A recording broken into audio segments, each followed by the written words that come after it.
तर विषय आहे आईच्या प्रेमाचा.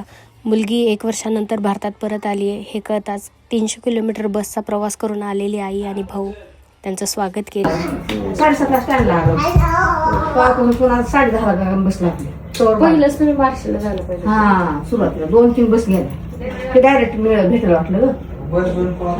एक्सप्रेस असेल डायरेक्ट भेटलं वाटलं मग घेतली. शेतवाचा रस्ता तर मग आला. कसं आता पण लावून काय बघले त्या ढोळे म्हणतात. काय म्हणतात?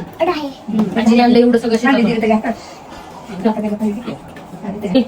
असं खातात का? असं खायचं हे काढून. मला तर खूप आवडतं बाबा हे पण मला खूप आवडतं.